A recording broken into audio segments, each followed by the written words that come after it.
Muy buenos días. Bueno, iniciamos la semana, como siempre, los lunes, con el informe de Ricardo Sheffield sobre quién es quién en los precios de los combustibles. También vamos a informar acerca de la adhesión de muchos gobernadores a la convocatoria para fortalecer la democracia en nuestro país. Un acuerdo en favor de la democracia con miras a las elecciones. Ya muchos gobernadores se han adherido y esto es muy importante. Luego vamos a hablar de este tema, pero comenzamos con Ricardo y luego vamos con los videos y posteriormente vamos a conocer qué gobernadores han manifestado participar en este acuerdo en favor de la democracia.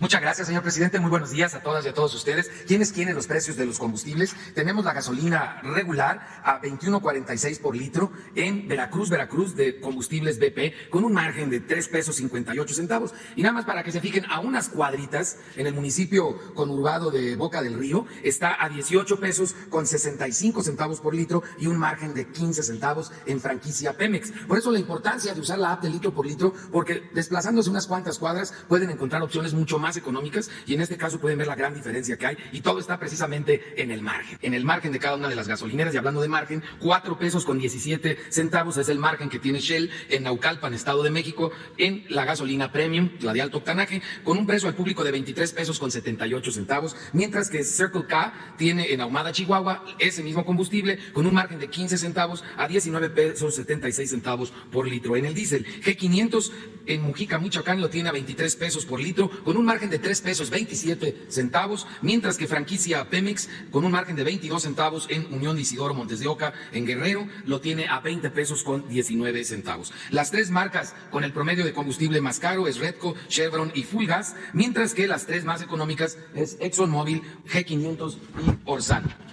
Con corte al día 25 de febrero, tenemos el precio de la mezcla mexicana de petróleo es $62 con 23 centavos. Hace un año, en febrero del 2020, la misma mezcla de petróleo estaba en $45 con 44 centavos. Ustedes pueden ver la gran diferencia en la mezcla mexicana de petróleo de $45 a $62. Y ese mismo día, el corte de la Premium 21.20 de pesos, el diésel 21 pesos con 8 centavos y la regular 20 pesos con 17 centavos. Por lo mismo, continúan los incentivos por parte de la Secretaría de Hacienda, conforme ha instruido el señor presidente. Estos incentivos fiscales que ya vienen aplicando a la regular desde hace unas semanas, ahora también están aplicándose a la premium. Y ahí el ahorro en un tanque de gasolina con este incentivo, si es gasolina regular, es un ahorro de 71 pesos con 33 centavos. Es un ahorro pequeño en el caso de la premium de 50 centavos y de 32 pesos con 22 centavos en el caso del diésel. Esto es hasta el 5 de marzo que va a estar en aplicación estos incentivos, y mientras se mantenga esa misma tendencia a la alza, de acuerdo a las instrucciones del presidente Andrés Manuel López Obrador, pues estará aplicándose este incentivo para que los precios sean equiparables a los de noviembre del 2018, como ya lo hemos explicado. Continuamos con las acciones de verificación en todo el país. Atendemos las denuncias presentadas a través de la app de litro por litro. Fueron 289 denuncias y quejas presentadas en la app en esta semana que cerró. Las atendimos a través de 240 visitas o verificaciones. 8 gasolineras no se dejaron verificar, para que lo tomen en cuenta los consumidores, porque algo están escondiendo. Siempre sale el peine al cabo de unos días. Servicio El Durangueño en Durango, Colegio Militar 200. Rosa María Ruiz González en La Paz, Baja California, en la carretera La Paz, Los Cabos. Empresas Anguiano en Morelos, Michoacán, en la carretera Cuitzeo. Estación de servicios GP Segundo en Mérida, Yucatán, en tablaje número 50,235. Gasolinera Libramiento 1000 en Tepic, Nayarit. Autoservicio Yucatán en Mérida, Yucatán, en Circuito Colonia 101. Servicio Gonta en Celaya, Guanajuato, Guerrero esquina con Lázaro Cárdenas. Y gasolinera Huaxla en El Arenal, Jalisco, en carretera Guadalajara a Meca. Estas 8 gasolineras gasolineras no se dejaron verificar. Ya estaremos ahí visitándolos con la CRE, con la ASEA y con la Guardia Nacional para hacer una verificación completa, pero por lo pronto, pues corren riesgo quienes compren ahí porque no las hemos podido verificar. Algo están ocultando, y las que sí descubrimos que no están dando litros completos es en Mérida, Yucatán, calle 22 por 35, en Mérida, Yucatán, en el periférico norte, tablajes 16,743, y en Tijuana, Baja California, en el Boulevard Tercera Oeste, 17,646. Estas 3 gasolineras encontraron diferencias y el personal de la gasolinera obstaculizó la colocación de los sellos. Por lo tanto, ahí vamos a tener que regresar, pero como ya se cometió un delito, pues acompañados por la Fiscalía General de la República. Si nos fijamos en el precio al público sin tomar en cuenta el margen, a través de la app de litro por litro, las más baratas para la gasolina regular móvil, 18 pesos 37 centavos en San Mateo Atenco, Estado de México, y 18.69 de móvil también en Puebla. Las más caras de BP, 22 pesos 29 centavos en Coajimalpa, en la Ciudad de México, y 22 pesos con 9 centavos Redco en Santana, Sonora. Y las más baratas para la Premium, 19 pesos 38 centavos de Nitrogas en Tepeaca, Puebla, y de Arco, 19.45 en Puerto Vallarta, Jalisco. Las más caras en comparación, 24 pesos 99 centavos de BP en Iztapalapa, en la Ciudad de México, y 24 pesos con 59 centavos de Soriana en Culiacán, Sinaloa. Las más baratas, Valero, 19 pesos 4 centavos en Apaso el Alto, Guanajuato, y de móvil, 19 pesos 49 centavos en La Piedad, Michoacán, comparado con las más caras de franquicia Pemex en Toluca, Estado de México, 24 pesos con 22 centavos y 23 pesos con 17 centavos de G500 en Mujica, Michoacán. Continuamos también revisando los servicios sanitarios. Los precios del gas LP para tanque estacionario, Z-Gas en Empalme, Sonora, a 13 pesos con 79 centavos por litro, un margen de 5 pesos 62 centavos. ¿Qué pasó, Z-Gas? Ustedes son muy fuertes, ayuden a los consumidores, también allá en Sonora. Y con Vixa de Pueblo Viejo, Veracruz, lo tiene, es la más económico, 19 pesos 59 centavos por litro, en comparación un margen de 1 peso 39 centavos. Para cilindros de gas, Gas Continental del Pacífico en Magdalena, Sonora, otra vez en Sonora, cargándole las pulgas. Por favor, les pedimos a los consumidores que nos avisen de estos precios a la Profeco, en la página de Profeco, 25 pesos con 46 centavos por kilo, un margen a estos angelitos de 9 pesos 70 centavos. Siguen pasándose de rosca en Sonora los proveedores de gas. Gas de Chiapas lo tiene en comparación en Cacahuatán, Chiapas, a 19 pesos 37 centavos por kilo, con un margen de 2 pesos 62 centavos. Continúan los precios por abajo del índice inflacionario. Nada más los ejemplos que hemos dado son principalmente de Sonora, en donde seguimos haciendo un llamado a la COFESE que entre a estudiar a fondo esa plaza. 83 verificaciones a gas, 9 con infracciones, todas se dejaron verificar, y encontramos un 4% de cilindros en mal estado que sacamos del mercado. Muchas gracias, buen día. Muy bien, vamos con los videos. La Secretaría de la Defensa Nacional informa los avances en la construcción del Aeropuerto Internacional Felipe Ángeles al 1 de marzo de 2021. En la Torre de Control y Servicios de Extinción de Incendios se inician los trabajos de montaje del primer bastidor triangular iluminado. En el estacionamiento y terminal intermodal de transporte terrestre se realiza la colocación de muros y losas de andenes en nivel del tren suburbano, así como la colocación de muros de concreto laminado para las oficinas administrativas del área de boletaje. En la terminal de combustibles y red de distribución se lleva a cabo la colocación de lámina multiperforada de muro y el montaje de la estructura metálica encubierta en el área de descarga de los autotanques. En las redes eléctricas, voz y datos se ejecuta el trazo y excavación para la colocación de bancos de ductos que conectan la zona sur de Ciudad Aeroportuaria, viaducto elevado y estación de bomberos hacia la subestación reductora. En las redes hidráulicas y sanitarias generales se efectúa el relleno de capas de la habilidad de conexión, colocación de columnas de acero para la cubierta de tanques de almacenamiento y el ensamble de estructura de soporte. A la fecha se han generado 78.283 empleos civiles. Faltan 385 días de construcción. Gobierno de México. Avance en la construcción de la refinería de Dos Bocas. Es viernes 26 de febrero y como todos los viernes revisamos toda la ingeniería y el avance del proyecto de la refinería de Dos Bocas. Buen reporte. En el trabajo de integración de la refinería existen varios frentes de construcción periféricos. El suministro de agua para el proceso industrial por medio de un acueducto, el cual ya se construye la bocatoma en el río González. La construcción de un gasoducto desde Cactus, Chiapas hacia Dos Bocas, donde ya se han aperturado caminos y campamentos en el trazo a lo largo de 60 kilómetros. Se construye un libramiento carretero que evitará congestionamiento e impacto urbano en el municipio de Paraíso, Tabasco. Se trabaja en el muro de soporte de la barra de enrajado en el frente de la refinería. Mientras tanto, continúa el desarrollo de la construcción de cimentaciones superficiales de los racks principales y la integración de las diversas plantas químicas de proceso que conforman los paquetes de esta nueva refinería, y el avance en los frentes aperturados de las subestaciones, estructuras de vacío, marcos precolados y cimentación para desaladora tren 1 y 2, además de los trabajos de altura en las columnas de los tambores de coque. En el área de almacenamiento, se realiza la soldadura de trópicos para su posterior montaje en tanques esféricos con una capacidad de almacenamiento de 20.000 barriles, y se continúa en la obra mecánica de placas de acero en 36 tanques verticales de esta área.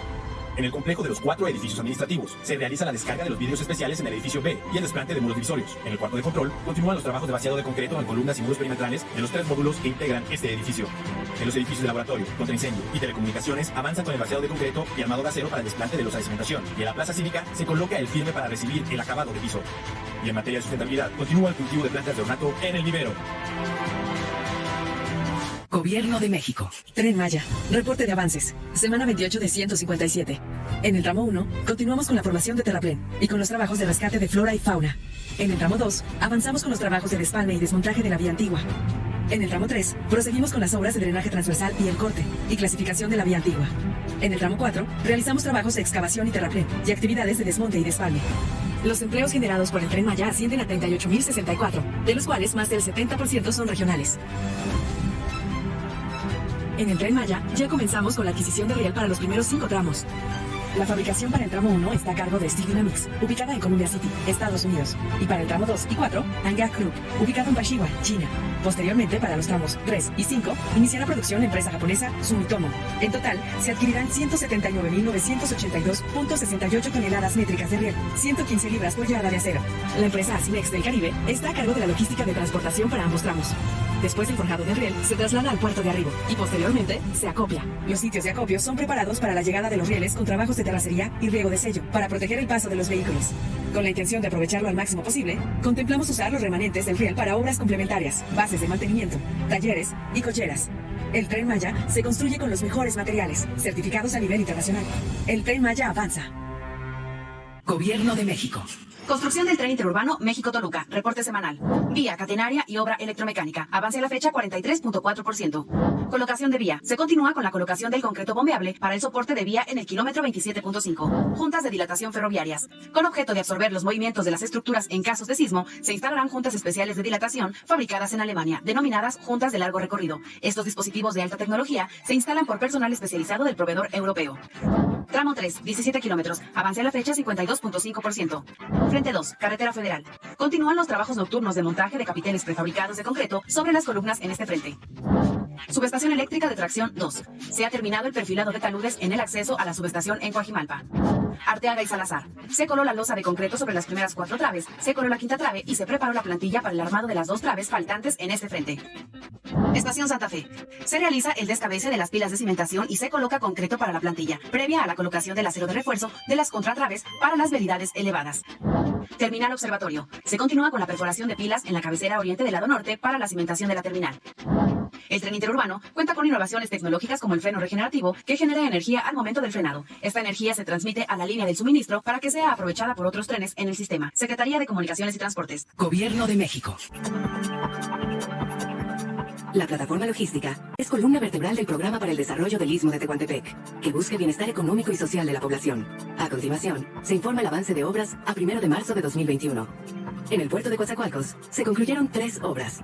La construcción de la extensión de 130 metros de muelle en 2 tramos se realizó en 15 meses con una inversión de 321 millones de pesos. Esta obra permitirá contar con una posición más de atraque, recibir barcos de hasta 39 pies de calado y movilizar 1.5 millones de toneladas de mercancías más en promedio. El acceso carretero de 4 carriles implicó una inversión de 48 millones de pesos. Facilitará la logística para el ingreso y desalojo de mercancías. En el puerto de Salina Cruz se han colado 1.972 elementos de concreto de 16 toneladas cada uno, 15% del total requerido para el rompeolas oeste. Se continúa la cimentación del sistema de básculas de 60 y 100 toneladas. En el ferrocarril del Istmo de Tehuantepec, la renovación de las vías continúa en los 5 tramos, con un avance global de 32%. Se continúa con el suministro de materiales, durmientes de concreto, balasto y subbalasto. Avanzan las acciones para la conformación de la nueva vía, que implica la colocación de balasto, durmientes y de riel.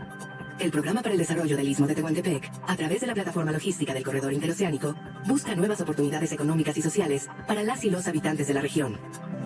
Gobierno de México. Muy bien. Bueno, pues terminamos nada más dando a conocer que 25 gobernadores, incluida la jefa de gobierno de la Ciudad de México, y estoy seguro, si no está aquí, que lo va a hacer la gobernadora de Sonora, pero ellos son los que han manifestado hasta ahora su adhesión al acuerdo en favor de la democracia. Les agradecemos mucho su confianza. Hay que esperar, porque es muy probable que se adhieran más a este acuerdo. Me gustaría, Jesús, si podemos poner la carta, nada más para recordar cuál es el propósito básico de este acuerdo. Adelante, adelante, adelante, adelante. Aquí está, la esencia. Este es el párrafo. que resume lo que buscamos. En consecuencia, gobernadora, gobernadores y jefa de gobierno de la Ciudad de México, esto es lo que expongo en mi carta, les propongo de la manera más horizontal y respetuosa que establezcamos un acuerdo nacional en favor de la democracia. Por mi parte les manifiesto que actuaré, como siempre, con absoluta rectitud y en defensa de la soberanía popular. Esto mismo les convoco a ustedes. Concretamente, les exhorto a que no intervengamos para apoyar a ningún candidato de ningún partido, a no permitir que se utilice el presupuesto público con fines electorales, a denunciar la entrega de dinero del crimen organizado o de la delincuencia de cuello blanco para financiar campañas, a impedir la compra de lealtades o de conciencias, a no traficar con la pobreza de la gente, a no solapar a tramposos o mapaches electorales, a evitar el acarreo y el relleno de urnas, la falsificación de actas y todas esas abominables prácticas ilegales y antidemocráticas que deben quedar en el pasado de manera definitiva. Esto es lo básico. Y hay una muy buena respuesta de los gobernadores y el propósito es dejar a los ciudadanos que libremente decidan sobre quién debe gobernarlos, representarlos. Hay condiciones inmejorables, históricas, para establecer de una vez y para siempre un verdadero sistema democrático. Dejar atrás el fraude electoral que ha caracterizado la vida pública del país para vergüenza de nuestro pueblo y para vergüenza de nuestra nación. Por eso se hace este llamado, porque estamos en víspera de las elecciones. Y hay condiciones, repito, inmejorables. Ya cada vez son más independientes las instituciones electorales. El pueblo quiere la democracia y hay voluntad política en la presidencia de la República. Porque eso es muy importante. Si no hay voluntad política para hacer valer la democracia, pues no se avanza, no se logra ese propósito. Además, en esta carta hacemos mención de que ya los delitos electorales están considerados como delitos graves en la Constitución y en la ley de la materia. El que cometa un delito de carácter electoral es castigado con cárcel, sin derecho a fianza. Existe la Fiscalía Electoral que va a actuar. Una vez que tengamos el mayor número de firmas, es probable que enviemos el escrito a la Fiscalía General de la República y a la Fiscalía Especializada, es decir, a la Fiscalía Electoral. Y decirle a toda la gente que ayudemos. Debemos actuar como guardianes de la voluntad del pueblo. Que no haya ningún fraude, que se termine ya con esa práctica antidemocrática. Vamos a abrir. Buenos días, presidente Daniel Escobar. Ya tiempo punto de preguntarle primero sobre lo que pasó este fin de semana. En un día se registra en Jalisco el asesinato de 13 personas, o de lo que se conoce. Ya el gobernador habló en las últimas horas, lo que dijo es que siempre ha dado la cara y pide que ahora el gobierno federal dé la cara porque le corresponde al federal atender temas del crimen organizado. ¿Qué le responde usted? Y preguntarle principalmente cómo ha sido la relación con el gobierno de Jalisco para atender este asunto y qué es lo que está fallando. Gracias. Pues estamos actuando. Hay mucho más presencia de la Guardia Nacional en Jalisco que antes. Son muchos los elementos de la Guardia Nacional que están en Jalisco. Además, está participando la Secretaría de Defensa, la Secretaría de Marina. Es un problema que viene de tiempo atrás, como todos lo sabemos. Es parte de la descomposición que existe. Ahí predomina un grupo de la delincuencia organizada y estamos participando, ayudando para serenar Jalisco y Michoacán y Guanajuato y Zacatecas. Ayer que estuve en Zacatecas, pues eso fue lo que me plantearon, porque en estos 4 estados se ha incrementado el número de homicidios, hay mucha confrontación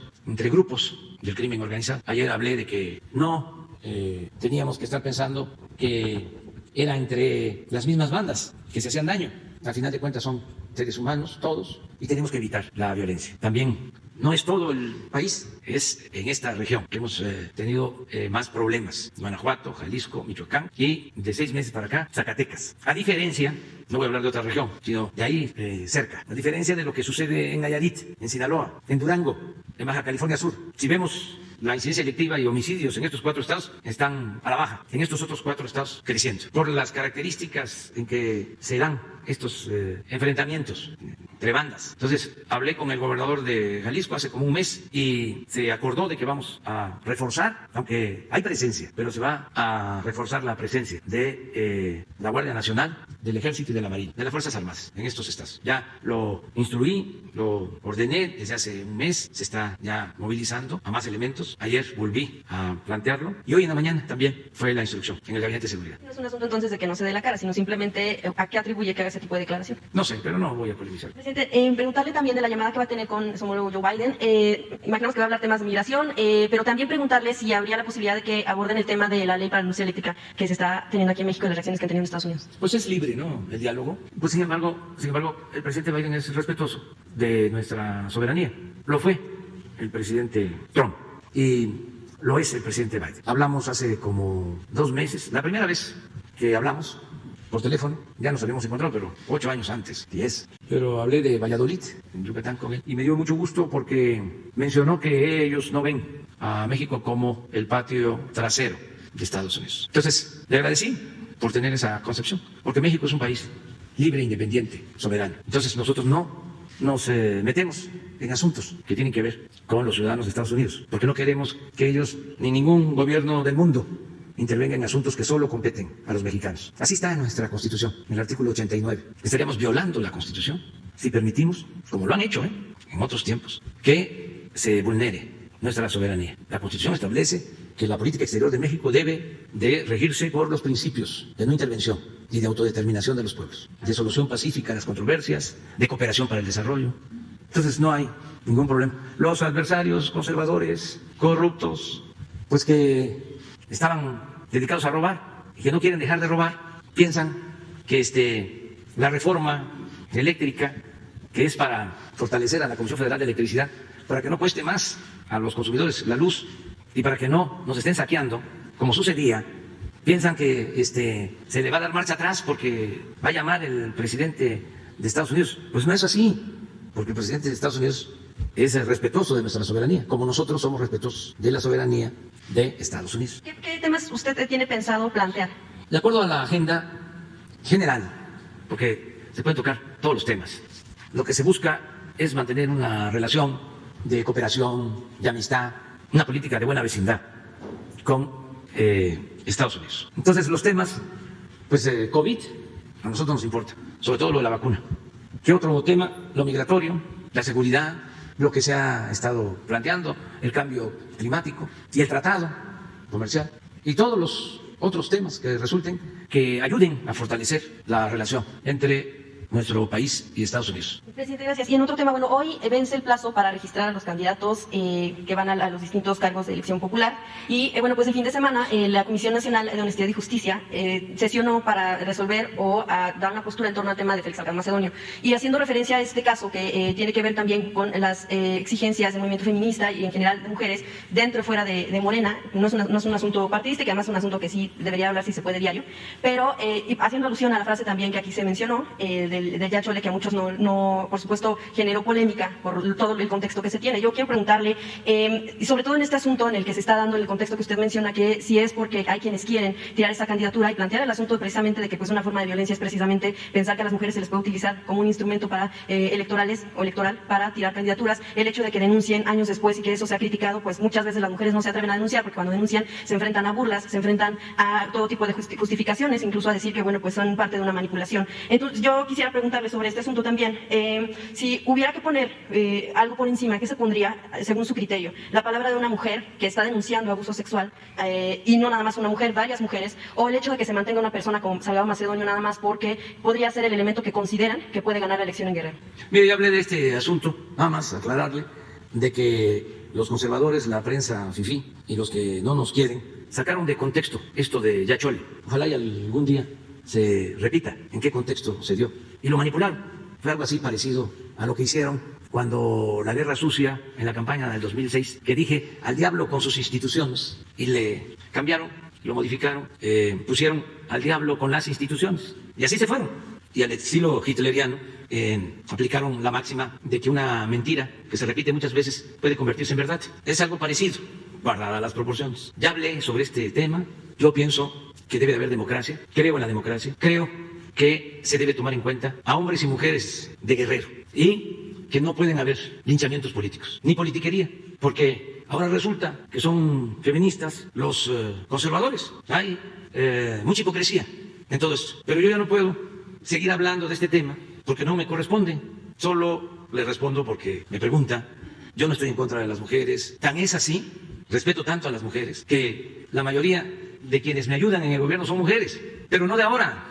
Fui el primero en México en tener un gobierno con un gabinete en donde predominaban las mujeres. Cuando fui jefe de gobierno en la Ciudad de México, pero todavía se estaban abriendo espacios para la participación de las mujeres. De 14 miembros del gabinete en el gobierno de la ciudad, 8 eran mujeres. A mí me tocó, como dirigente en la oposición, impulsar para que la mitad de los legisladores de ahora fuesen mujeres. Y no solo eso, lo que considero muy importante, en todos los programas de bienestar, no solo son consideradas las mujeres, hay programas de bienestar en donde son más las mujeres que se benefician que los hombres. Y claro que respeto a las mujeres, y claro que estoy en contra de la violencia contra las mujeres, y estoy en contra de los feminicidios, y todos los días lucho para proteger a las mujeres. Es mi trabajo. Sin embargo, el conservadurismo para precisarlo, porque el conservadurismo en México es sinónimo de corrupción. Los corruptos, los que se dedicaban a saquear al país, los que produjeron esta monstruosa desigualdad económica y social que padecemos, la pobreza de millones de mexicanos, mujeres y hombres, los causantes de la tragedia nacional, los que llevaron al país a la decadencia, ahora que ya no pueden robar, que ya no tienen fueros, que ya no tienen privilegios, junto con sus voceros, sus intelectuales orgánicos, utilizan cualquier causa para atacarnos, para lanzarse en contra de nosotros. ¿Pero sabe qué es lo más importante de todo? Lo más importante de todo, tener la conciencia tranquila. En el tribunal que me juzga es mi conciencia. Entonces, por eso no pueden, porque tenemos autoridad moral. Esa es la muralla, mi escudo protector, mi detente. La autoridad moral, el no mentir, el no robar, el no traicionar al pueblo. Entonces eso es lo que puedo comentar. Hay un comentario, presidente. Cuando mencionó la frase, usted hablaba precisamente de que en periodos electorales surgen ese tipo de campañas y que entonces ya chole con esas campañas. Pero pues sí, resulta que estaban hablando del tema de las denuncias en contra de esta persona que es señalado como presunto violador. Y bueno, pues también hay una de las situaciones que ha generado indignación, el asunto de que en todo momento al movimiento feminista se le esté vinculando con la oposición. Es cierto que aprovechan, pudieran aprovechar, sí, pero si se está vinculando constantemente, usted menciona, si se está diciendo constantemente, entonces ya el movimiento feminista se le ve como un movimiento anti-presidente, anti-AMLO. Esa es una de las situaciones que también solicitan, se deje de vincular el movimiento feminista con un asunto partidista. Pues es que no soy yo, no es conmigo, es con el conservadurismo. En este asunto de Félix Salgado Macedonio, ¿quiénes salen a manifestarse? Entre otras mujeres que merecen todo mi respeto, además tienen toda la libertad de hacerlo. Las legisladoras del PAN, no estoy inventando nada. Y los medios de información más conservadores, que no pueden ser del movimiento feminista, se montan en esta y en cualquier otra causa. Lo están haciendo ahora que se volvieron ambientalistas. Lo más importante es el humanismo. Eso es lo más importante. Respetarnos todos y luchar por la igualdad. ¿Y qué es lo que ha provocado, qué produjo, qué originó la monstruosa desigualdad en México? La corrupción. Nada ha dañado más a México que la deshonestidad de los gobernantes. La corrupción es lo que ha dado al traste con todo. ¿O hay otra causa? ¿Por qué tanta pobreza? ¿Por qué tanta desigualdad? En un país que tiene tantos recursos naturales, que tiene tantas riquezas. Por la corrupción. Si en Europa, si en Asia, si en Estados Unidos hay otras causas, pues eso es lo que sucede en esos países. Pero nosotros tenemos que pensar en lo que ha dañado a México. Entonces, yo defiendo todas las causas, pero tengo una, que es, lo considero fundamental, acabar con la corrupción, desterrar la corrupción del país. Porque considero, puedo estar equivocado, que por la corrupción hay pobreza, hay desigualdad, hay marginación. Por la corrupción no hay acceso a la educación. Por la corrupción no hay acceso a la salud. Por la corrupción se desató la violencia en general. ¿Y quién impulsa este modelo corrupto y de privilegios? Pues el conservadurismo. ¿Y qué tiene que ver el conservadurismo con el movimiento feminista? Nada, o muy poco. Y cada quien es libre de expresarse y de manifestarse. Pero se me hace contradictorio. Nosotros siempre hemos defendido la igualdad, siempre. Ya puse algunos ejemplos. Y lo vamos a seguir haciendo. Muchas veces lo que hicieron para entretener es como el que roba una bolsa a una persona y empieza a gritar ¡al ladrón, al ladrón, al ladrón! Para desviar la atención, mientras saqueaban México a sus anchas, porque quiero que se internalice. En 36 años, lo voy a decir más despacio que de costumbre, en 36 años de política neoliberal se llevó a cabo el saqueo más grande que se haya registrado en la historia de México. No hay precedente, ya lo he dicho. Ni siquiera durante los 3 siglos de dominación colonial saquearon tanto a México como en el periodo neoliberal. Mientras estaban saqueando, robando a sus anchas, empezaron con una política de simulación de la transparencia, de el supuesto combate a la corrupción, que eso era extremo. Crearon la Fiscalía Anticorrupción y desde Salinas habían quitado del Código Penal el que la corrupción fuese delito grave. Y se tenía desde Salinas licencia para robar. Era legal robar, porque el que cometió un delito de corrupción, el que robaba el erario, podía salir bajo fianza. No se consideraba delito grave. Pero como estaba de moda lo de transparencia y el combate a la corrupción, pues había que aplicar esas políticas públicas en México para simular. Entonces, lo mismo el movimiento ambientalista. Claro, unos auténticos, otros falsos. Imagínense de que deciden construir el aeropuerto en el lago de Texcoco y no hay ambientalistas que protesten. Ni un solo amparo. ¿Dónde estaban? Nosotros empezamos a construir el nuevo aeropuerto en la base aérea de Santa Lucía, como 200 amparos. Surgen los ambientalistas. ¿Dónde estaban los ambientalistas cuando en el periodo neoliberal entregaron a empresas mineras el 60% del territorio nacional, 120 millones de hectáreas, para destruir el territorio, para contaminar con cianuro los suelos, los mantos acuíferos? ¿Dónde estaban? mucha hipocresía. Entonces, como si un estribillo de una canción de protesta de los años 70, que no se relaciona, pero que ayuda. No te dejes engañar, dice la canción, cuando te hablen de progreso, porque tú te quedas flaco y ellos aumentan de peso. Hay que tener cuidado, tener mucho cuidado, para no dejarse manipular, no dejarse manipular. Además, imagínense, si todos los medios, con honrosas excepciones, están sobre lo mismo, pues cómo se abstrae una persona y no se confunde. No estoy hablando de eso. No, eso merece todo mi respeto. No estoy hablando de la manipulación que se hace de algunas causas y de cómo, sin proponérselo, se ayuda al régimen de corrupción y de privilegios, al conservadurismo. Sí, porque ¿de cuándo acá son feministas? Tienen un pensamiento retrógrada, reaccionario, conservador. Nada, es la oportunidad para atacarnos en todo. Y como me lo van a preguntar, seguramente, ya que estamos en esto, y aquí se ventila todo, ojalá y la Cámara de Diputados, si no tiene impedimento, si no está limitada, dé a conocer el expediente del gobernador de Tamaulipas, que sea transparente, hablando del derecho a la información y de la transparencia. Eso va a ayudar mucho, porque así se aclara, le conviene a él, le conviene a todos. Yo quiero conocer el expediente, quiero saber de qué se le acusa, pero no la línea gruesa. Quiero leer el expediente, conocerlo, y que todos los mexicanos tengamos acceso, porque no conozco el expediente, yo no fabrico expedientes, ni doy órdenes de que se fabriquen expedientes en contra de nadie. Yo padecí de un desafuero, nada más que en ese entonces se me acusaba, y me defendí, y me defendió el pueblo, porque el pueblo es mucha pieza. Se me acusaba de hacer un camino para construir un hospital, y ahí sí, el presidente Fox dio la orden, y como era como su empleado el presidente de la Suprema Corte de Justicia en ese entonces, y el procurador, me fabricaron el expediente.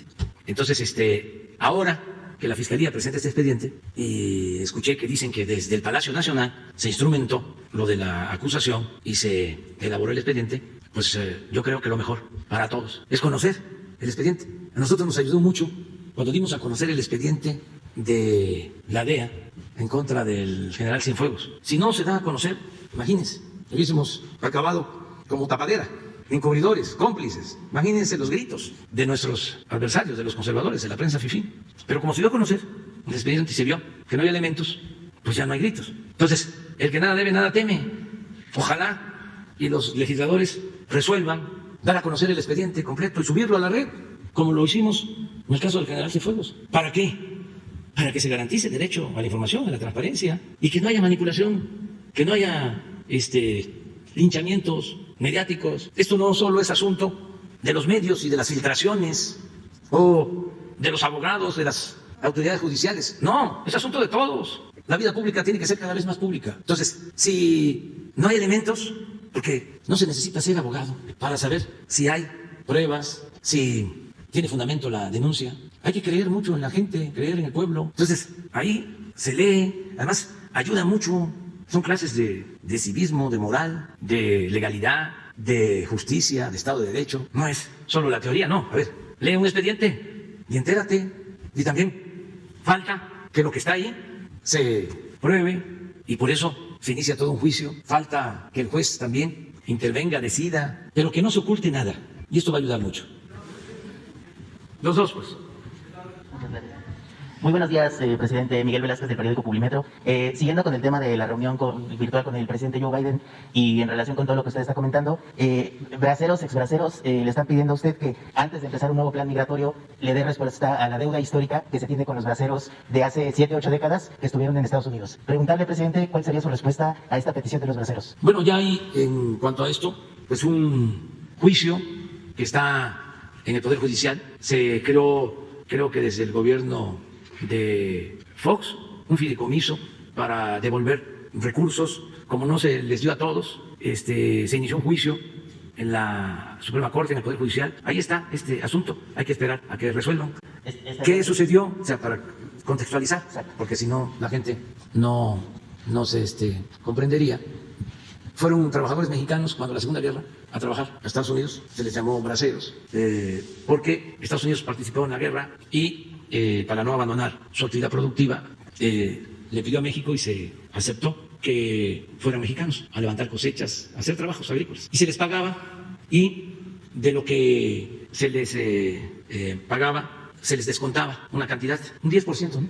Era un ahorro, para que cuando regresaran, ese ahorro se les iba a entregar. ¿Qué sucedió?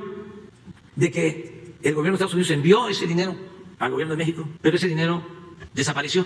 No se lo entregaron a los braceros, se lo robaron, se lo clavaron. Así, o sea, sucedió.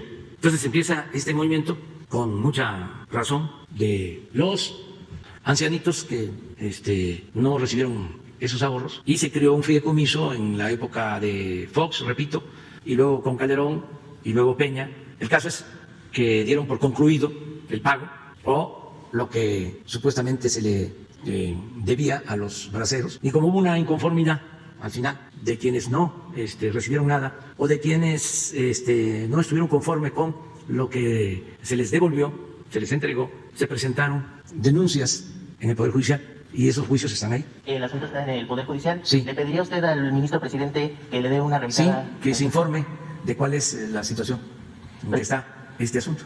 Muchas gracias, presidente. Una segunda pregunta. Preguntarle a usted qué información tiene del estado de salud del subsecretario López-Gatell, así como de los ministros de Defensa y de Marina. Pues afortunadamente los tres están bien. Esa es la información que tengo. He estado hablando con ellos, con el general secretario, con el almirante Ojeda y con Hugo López-Gatell. Pero los tres están, vamos a decir, fuera de peligro, ya en recuperación, en la etapa final. Desde luego, todavía no llevan más de 10 días. Creo que el general el martes, mañana pasado, ya cumpliría 15 días. Posteriormente fue el almirante Ojeda y posteriormente Hugo. Pero están bien. Yo celebro que estén bien y les mandamos un abrazo solidario. ¿Habría alguna reincorporación en esta semana? No sé, yo les recomendaría que se espere, porque sí existe lo del post-COVID. A mí cuando me dio el infarto pensé que el estrés era una exquisitez pequeño burguesa, pero no, sí existe el estrés. Entonces, lo mismo puedo decir, sí existe el post-COVID, o sea, el cuerpo tarda en recuperarse, porque es como un huracán que pasa. Entonces, sí es importante, sí se puede, aun cuando ya no se tenga el virus, que haya recuperación. ¿Usted fue voluntario en un tratamiento? ¿Sabe si ellos se sometieron también al mismo tratamiento? Yo pienso que sí, creo que sí, aunque cada quien decidió. Hay ahora, afortunadamente, más opciones. Cuando comenzó el COVID, no se sabía cómo enfrentarlo. Ahora ya los especialistas, los médicos, en hospitales, en institutos, tienen ya más práctica. Lo que es muy importante, y no hay que dejarlo de decir, porque todavía no pasa esta pandemia, está bajando en México y en todo el mundo, pero todavía sigue dañando. Lo que hay que tener en cuenta y seguir repitiendo, que aquí se dijo muchísimas veces, miles de veces, es que hay que atenderse a tiempo. Eso es muy importante, no esperar. Ahí está la diferencia. Si cuando empiezan los síntomas de inmediato hay atención, se tiene posibilidad de salir. Si se deja pasar, ya se puede complicar la enfermedad. Presidente, y finalmente, y con mucho respeto, un último tema. Ayer en la tarde fue muy comentado en redes sociales un video de un hecho que aconteció en el avión en el que usted estaba descendiendo, donde se le insultó a usted. Preguntarle si tiene algún comentario al respecto o alguna respuesta. No, que son gajes del oficio. Imagínense, si me pongo preocupado por los insultos, recibo muchos insultos, porque tengo que llevar a cabo cambios. Me eligieron para eso, para encabezar un movimiento de transformación, que así como hay personas inconformes, hay muchos otros que están conformes. Y así es la democracia, a diferencia de la dictadura. Cuando hay dictadura no se puede protestar, o se protesta pero con los dientes apretados. Cuando hay democracia somos libres. Yo estoy muy consciente de eso. Pero quedamos allá. Presidente y don Ricardo, Ramón Flores, corresponsal de Contrapeso Digital.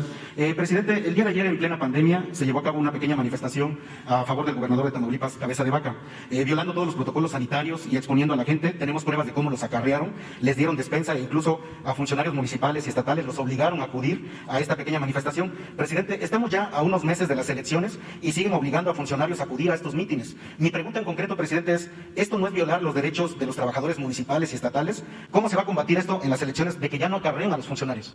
Pues no me quiero meter en eso. Yo pienso que se va a aclarar bastante y es sano para la vida pública el que se dé a conocer el expediente. Creo que es sano para el gobernador, para la fiscalía, para los legisladores, también para nosotros en presidencia y para todos los ciudadanos. Porque ahí está, supongo, de por qué de la solicitud de desafuero.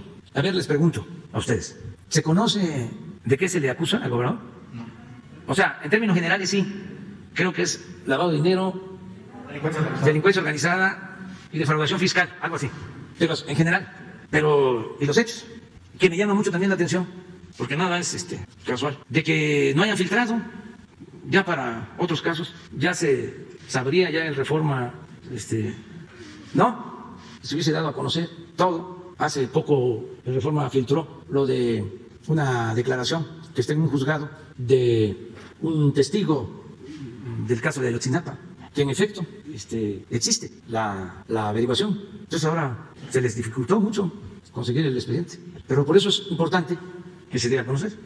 Presidente, mi segundo planteamiento es, no sé si usted recordará que le expusimos aquí el caso del subsecretario de Protección Civil de Cuernavaca, ya fue liberado, pero yo le quiero explicar rápidamente cómo fue liberado. Se cayeron las mentiras del empresario, incluso troles se pusieron en contacto con nosotros, yo aquí tengo las pruebas, pidiéndonos disculpa porque estuvo 2 meses encarcelado el subsecretario de Protección Civil, fue linchadísimo en redes, litigaron en redes como nunca. ¿Y por qué quiero tomar este caso de ejemplo, estimado presidente? Porque parece ser que ya las fiscalías no importa, tenemos que litigar en redes, saber quién tiene la verdad y quién no, quién posee la verdad absoluta y quién no. Estamos en un momento de crispación que ni tan siquiera se acuerdan que hace unos días fue también agredida la diputada Nay Salvatori, y parece ser que somos selectivos en los casos. Presidente, en concreto, ¿qué llamado haría usted a las redes a que por favor pues dejemos de litigar en las redes? Porque, por ejemplo, le pongo otra vez el ejemplo del subsecretario de Protección Civil, estuvo 2 meses preso por una mentira de un empresario que pagó troles para que lo lincharan en redes, y hoy que salió el viernes, el subsecretario lo único que pidió fue justicia. Dijo, yo no quiero venganza, no quiero nada, quiero justicia. Porque imagínense, si son capaces de destruir la vida de un subsecretario, 2 meses en la cárcel, pues imagínense, entonces ahora ya nos vamos a poner a litigar en las redes para ver quién es culpable y quién no. La pregunta, presidente, así en concreto sería, ¿qué llamado haría usted a las redes para que por favor pues le bajen un poquito la crispación? Pues yo lo que pienso es de que lo único que puede regular, atemperar los excesos es la conciencia de cada quien y la ética. Nada más, pero que no se prohíba nada, que actuemos con libertad y que le tengamos confianza a la gente, a los ciudadanos, al pueblo. Siempre he dicho, el pueblo no es tonto, tonto es el que piensa que el pueblo es tonto. Claro, hay un daño, pero en el caso del servidor público va incluido en el trabajo que uno desempeña, porque también no hay ningún oficio, ningún trabajo, ninguna profesión que produzca, esta es una visión personal, nada produce más satisfacción que servir a los demás. Ser servidor público es lo máximo, es llevar a la práctica el amor al prójimo, y hasta nos pagan. Entonces, ¿qué nos vamos a estar preocupando si hay cuestionamientos, hay críticas, hay insultos? No, adelante, adelante, a seguir ayudando, a seguir sirviendo, a seguir transformando, a seguir liberando, a seguir democratizando, a seguir haciendo justicia.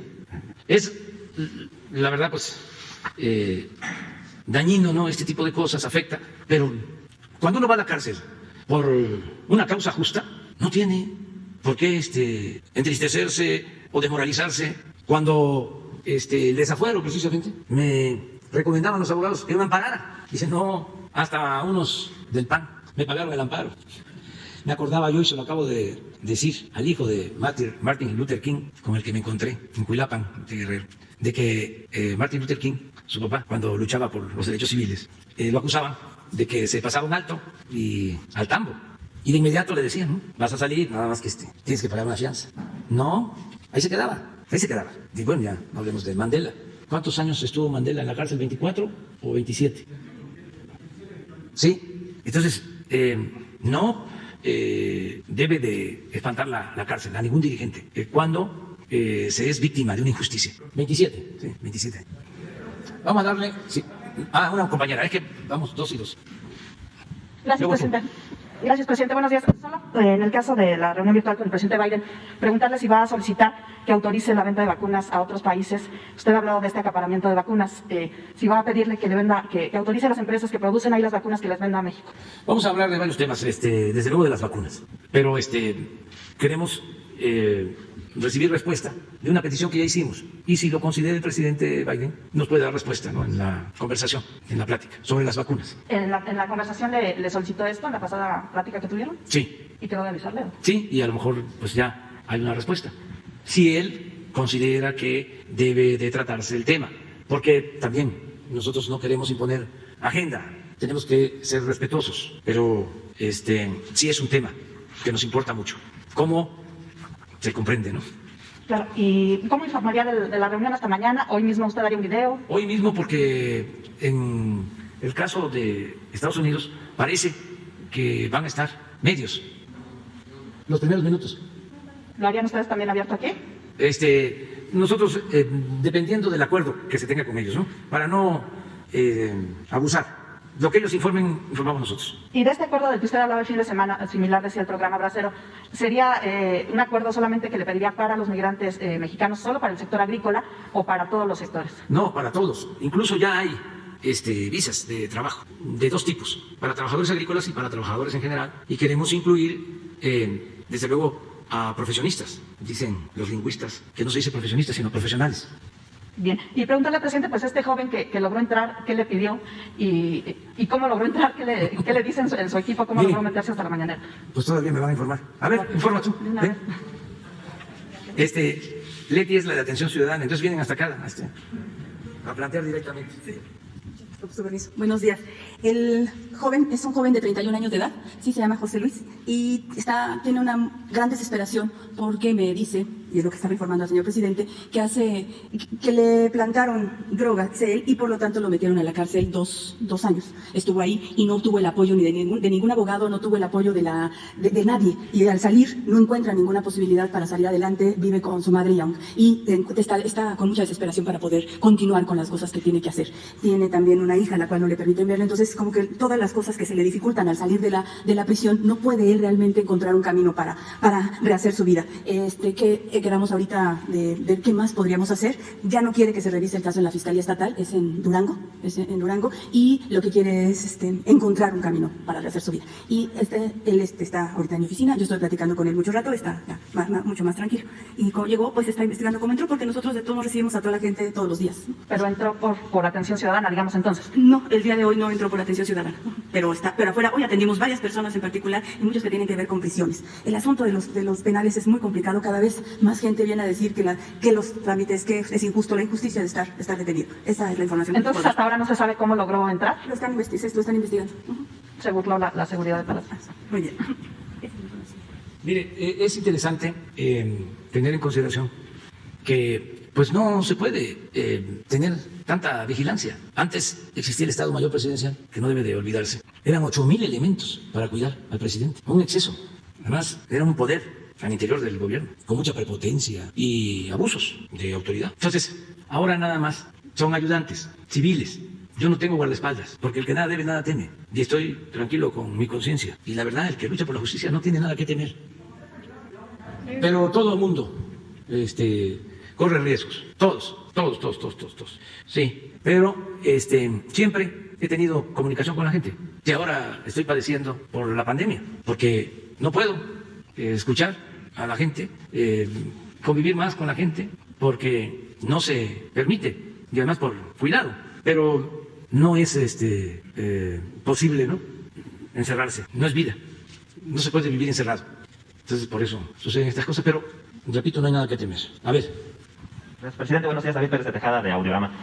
Aunando un poco con lo que preguntaba la compañera Sara, ¿tiene ya tiene reportes de cuánta gente se acerca a este departamento de Atención Ciudadana? ¿Cuántas ya se solucionaron? ¿Cuántas más peticiones hay? Porque pues diario vemos gente afuera, es todavía impresionante cómo la gente sigue solicitando muchas veces justicia en muchas partes, ¿no? Sería interesante saber su punto de vista sobre estos problemas que seguramente no todos se pueden resolver. También preguntarle si tiene ya un balance de la vacunación de COVID, ¿cómo va? ¿Qué expectativas tiene? ¿Siguen llegando las vacunas? Y bueno, hay mucha gente todavía muy interesada en que se pueda vacunar próximamente a sus familiares. Muchas gracias. Sí. A ver, Leti, infórmanos. Y luego hablamos de la vacuna. Justamente tenemos el corte hasta el mes de febrero del 2021. Es desde el 3 de diciembre del 2018 hasta la fecha, aquí a Atención Ciudadana de Presidencia, buscando al presidente, porque eso es muy interesante. La gente que llega a Atención Ciudadana viene y así me dice, quiero hablar con el presidente, es a lo que llegan, a buscar al presidente. Nosotros tratamos de atenderlo lo mejor posible, explicándoles cómo funcionan los equipos de trabajo y la cantidad de personas y documentos que le entregan al licenciado en las giras, porque lo que él recibe en las giras, luego nos los pasan a Atención Ciudadana para poderles dar toda la gestión y el cauce que el que necesitan. Son 210,000 personas lo que hemos atendido, 210,187, porque lo vi hace un rato en mi oficina. Y tenemos la respuesta que damos hacia las dependencias es de 79.3%, es lo que les hemos podido contestar. Si me permiten, ¿puedo explicar un poquito el mecanismo de cómo lo hacemos? Porque si no parecería que nada más recibimos documentos. No, Atención Ciudadana no es oficialidad de partes, no es un lugar en donde solo llega un documento y se atiende. Atención Ciudadana tiene que ver con escuchar a la gente, con encontrar un camino para cómo está el problema y cómo lo vamos a hacer. Eso significa Atención Ciudadana. Entonces, de esa manera nosotros tenemos un contacto. Bueno, en la administración pública hay muchísimas dependencias, en toda la administración pública.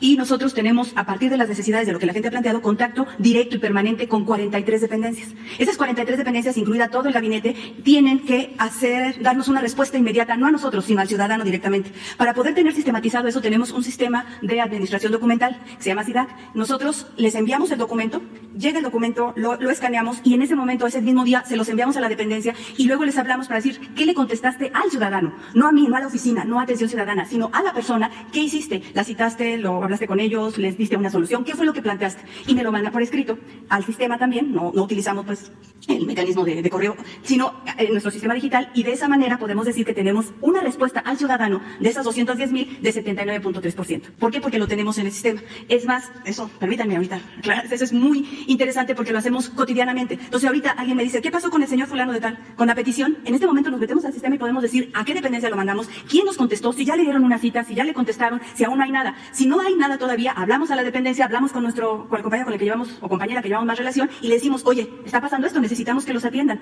Entonces, de esa manera, nosotros tenemos un conocimiento amplio de la administración pública. Porque entonces, si no, ¿cómo vamos a decidir a dónde se va un caso u otro? Porque son varios temas. Entonces, nosotros hemos trabajado ampliamente saber en qué consiste la administración pública y que lo más importante es en ser un servidor público que realmente dé respuesta a los ciudadanos. Entonces, así es como trabajamos en el caso de los documentos que llegan y hablamos con las gentes. Y voy a aprovechar, permítanme decirle nuevamente a los ciudadanos, es muy importante que cuando hagan una solicitud, según el artículo 8 de la Constitución, y eso nosotros la recibimos por escrito. Por eso a veces les decimos, ya te escuché, pero ahora escríbemelo rapidito como puedas, porque nosotros necesitamos el soporte que sea por escrito y que es más importante aún que pongan sus datos para que podamos localizarlos, porque parece una cosa como que no es cierto, pero sí, realmente a la gente luego se le olvida poner sus datos y nada más, es que soy la señora Marta, es que soy la señora Sara, es que soy la señora, pues sí, pero necesitamos saber cómo nos comunicamos contigo. Y los que hablan directamente con el presidente se nos dificulta un poco más de repente sus datos, porque pues ya platiqué con él, entonces ya necesito que me contestes. Sí, pero necesitamos darnos la información de dónde localizarlos y cómo localizarlos.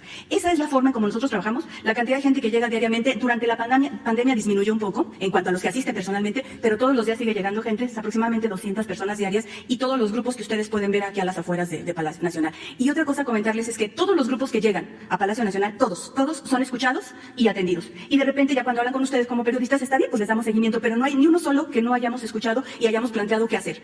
El problema que tenemos es con los casos que no corresponden al gobierno federal, sino más bien a los gobiernos locales, por un lado, o que no corresponden a la administración. Todas las cuestiones electorales ahorita nosotros no tocamos esa parte, o lo que es difícil de encontrar una respuesta inmediata. Pero de todos modos, las puertas abiertas de Palacio simbólicamente están abiertas. Nosotros recibimos a todas las personas, hombres, mujeres y niños que quieran, que mandan cartas, que explican, que dicen. Lo recibimos obviamente con adultos, siempre acompañados de adultos, pero es muy interesante. Ya por último comentarles que no solo es lo que solicita la gente, sino lo que opina, lo que pide, pero también la cantidad de buenos deseos que harán por continuar trabajando de esta manera, por sentir un espacio abierto y un espacio cerca en Palacio Nacional. La gente es es hasta enternecedor ver la forma en cómo opinan de lo que estamos haciendo, de los programas, de lo que se hace. Sí, es muy en la temporada, no le había podido comentar al presidente, pero que él estuvo enfermo. Finalmente tuvimos muchas personas que vinieron. Hubo uno que particularmente, me voy a atrever a comentarlo, me llamó muchísimo la atención porque era un muchacho joven y dice, es que tengo que ver cómo está el presidente. Pues sí, nosotros te informamos, no, es que mi abuela me dijo, ve a ver al presidente.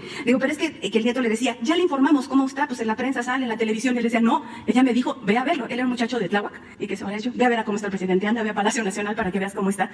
Es enternecedor la forma en cómo la gente se acerca con nosotros y podemos platicar con ellos. Y eso da una gran satisfacción. Muchas gracias. También es muy importante en la comunicación, ¿no? Las giras. Por ejemplo, ayer estuve en Tlaltenango, que es Zacatecas, límites con Jalisco, y ahí hay un problema, entre otros, pues, de un basurero, de 3 comunidades que se oponen a que el basurero del municipio esté en sus tierras. Entonces, ya va para allá la secretaria de Medio Ambiente. Ayer mismo le hablé. Luego de Tlaltenango a Guadalajara, el camino. Son como 3 horas de camino. Por eso no uso el helicóptero o el avión. Porque si usara el helicóptero no me daría cuenta de cómo está el camino de Tlaltenango a Zapopan, que hace falta revestirlo. Ayer mismo, por teléfono, al ingeniero Cedri, oiga, el mantenimiento de este camino. Entonces, ahí andamos, siempre recogiendo los sentimientos de la gente, lo que la gente necesita, sus peticiones, sus demandas. Y acerca de las vacunas vamos avanzando. Hoy nos presentó un informe el doctor Alcocer. Hay una lámina en donde están...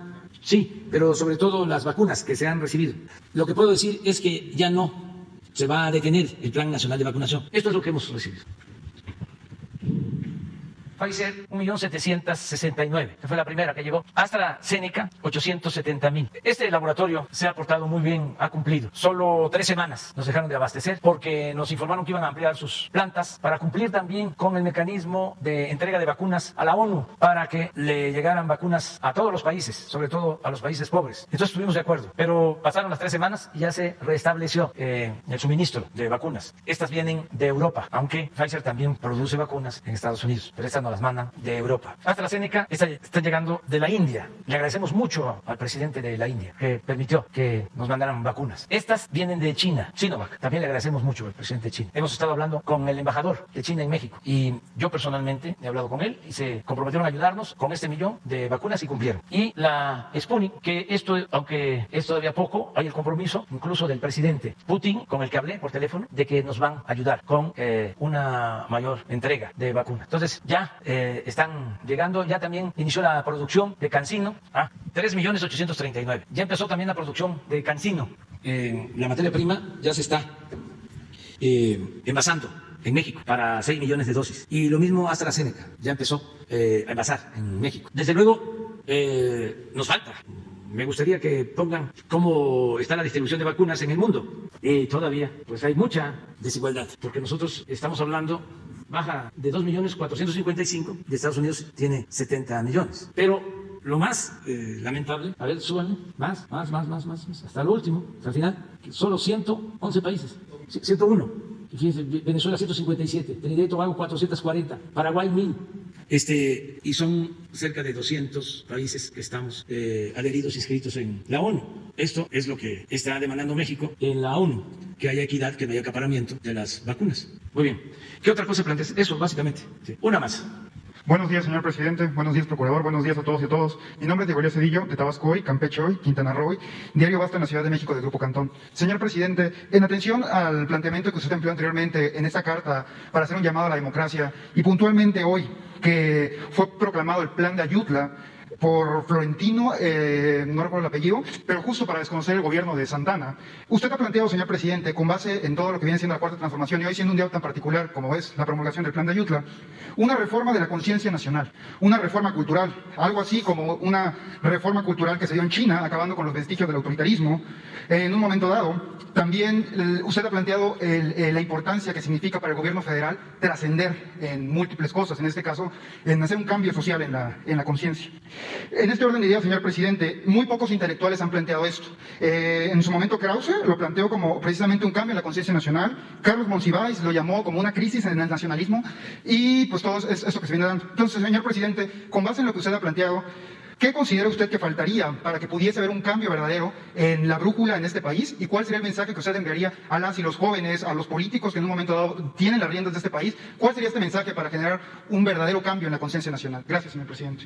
Pues que sigamos haciendo historia, que sigamos transformando, que sigamos llevando a cabo cambios, modificaciones legales, que siga cambiando la mentalidad del pueblo, que continúe la revolución de las conciencias, que no nos detengamos y ofrecerles disculpa a los adversarios, a los conservadores. Es que una cosa es conservar, que significa mantener el statu quo, por eso es conservar, conservadurismo, es mantener privilegios, mantener lo establecido. Y otra cosa opuesta, distinta, es transformar, reformar, que es lo que estamos haciendo. Entonces, que nos entiendan que nosotros no queremos ser conservadores, no queremos más de lo mismo, que lo que nos distingue es ser distintos, diferentes. Entonces, nada más es un poco de comprensión también nosotros entendemos su pensamiento, su deseo de que nada se altere, de que todo siga igual, o que si acaso se caiga en lo que se conoce como gatopardismo, que las cosas en apariencia cambien para seguir igual, que es lo que hubo en los últimos tiempos, ¿no? Cambió el partido en el gobierno, pero todo siguió igual. Y algunos pueden decir, peor. No, igual. Un cambio, vamos a decir, de forma, no de fondo. Y nosotros lo que buscamos es llevar a cabo una transformación. Por ejemplo, en materia eléctrica, lo he dicho en otras ocasiones, lo repito ahora, es regresar al pensamiento de Adolfo López Mateos. Y eso es anacrónico, es atrasado. No, Adolfo López Mateos era un visionario. Ya hemos visto en su carta de 1960, cuando nacionaliza la industria eléctrica. Es decir, les voy a entregar esto como el general Cárdenas les entregó, le dice al pueblo de México, el petróleo. Pero tengan cuidado, no se confíen, porque van a llegar otros que van a querer dar marcha atrás a estas conquistas, porque van a querer privatizar como profeta. Entonces es un pensamiento. El viernes que estuve en Querétaro inaugurando un hospital general de especialidades, hospital escuela, público, porque el hospital anterior se construyó en 1863. ¿Quién era presidente? Adolfo López Mateos. Pues se impulsó mucho la educación pública. Fue cuando se entregaron por primera vez los libros de texto. En ese entonces los opositores conservadores hicieron hasta manifestaciones porque no querían que se entregaran los libros de texto gratuitos. Esto con López Mateos. Yo me vacuné la primera vez en mi pueblo, en Tepeticán, que llegó el barco, el mensajero de la salud. Cuando había campañas de vacunación, López Mateos. Nací en el 53, vacuné como en el 60, 62. López Mateos fue presidente del 58 al 64. ¿En el qué? 1963, sí. ¿Qué dije? Sí. 1963. Entonces, las presas, las hidroeléctricas, López Mateos, Malpaso, después Chicoacén. Entonces, es un pensamiento. Llegan los neoliberales y dicen, ¿para qué? Educación pública. Que estudien los que tengan para pagar colegiatura y ponen la educación al mercado. No podía funcionar eso porque la gente no tiene para pagar colegiatura. Y esto no significa que yo esté en contra de la educación privada. El que tiene para pagar una escuela privada lo puede hacer, pero no está obligado a garantizar la educación pública gratuita, de calidad, en todos los niveles escolares. Pero sí querían privatizar la educación. También es así que, siendo Salinas presidente y Zedillo secretario de Educación, reformaron el artículo 3 para limitar la educación gratuita solo a nivel básico, preescolar, primaria y secundaria, y pusieron al mercado la educación media superior y la educación superior. Entonces, es otro pensamiento. Lo mismo en el caso de la industria eléctrica. ¿Para qué vas a estar construyendo hidroeléctricas o plantas de generación de energía? Mejor que vengan del extranjero y tú les compras la energía. Y además, como no es tuyo el dinero, es del pueblo, haz contratos leoninos para que ellos ganen bastante dinero, y en una de esas hasta te van a gratificar. En una de esas, cuando termines tu cargo, te puedes ir a trabajar con ellos y te vas a rayar, porque sí pagan bien. Entonces es otra mentalidad. Entonces, por eso, sinceramente, pues ofrezco disculpas si piensan que causamos malestar, pero que entiendan cuál es nuestra manera de pensar, nuestra forma de ser y el compromiso que tenemos con los ciudadanos. Además, no engañamos a nadie. Esto que estamos haciendo ahora lo venimos planteando desde hace más de 20 años. No es que de repente llegamos al gobierno y descubrimos de que robaban, saqueaban a Pemex y a la Comisión Federal de Electricidad y había que limpiar, ¿no? No, ya lo sabíamos, lo planteamos en la campaña. Ya sabíamos de cómo se las gastaban los tecnócratas neoliberales, de cómo privatizaban las ganancias y socializaban las pérdidas. Pues ¿cómo no vamos a saber si participamos denunciando lo del Fobaproa, de cómo convirtieron las deudas privadas en deuda pública?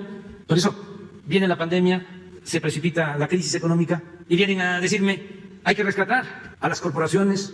Pues de manera respetuosa les dije, no va a ser así, ya no va a ser como antes, ahora vamos a rescatar a los de abajo. Entonces, les produjo inconformidad en los medios, las columnas, los articulistas, los intelectuales orgánicos. Pues es normal, porque es un planteamiento distinto, diferente. Eso sí, con mucho respeto, siempre, a todas las personas, y que haya un auténtico Estado de Derecho, que no un Estado de chueco o de cohecho. Entonces vamos a seguir adelante. Yo estoy contento porque la gente nos está apoyando. Cuando tú planteas qué hacer para que siga llevándose a cabo un cambio de mentalidad, que siga así es, avanzando la concientización de la gente, yo diría que se está logrando ese propósito diario,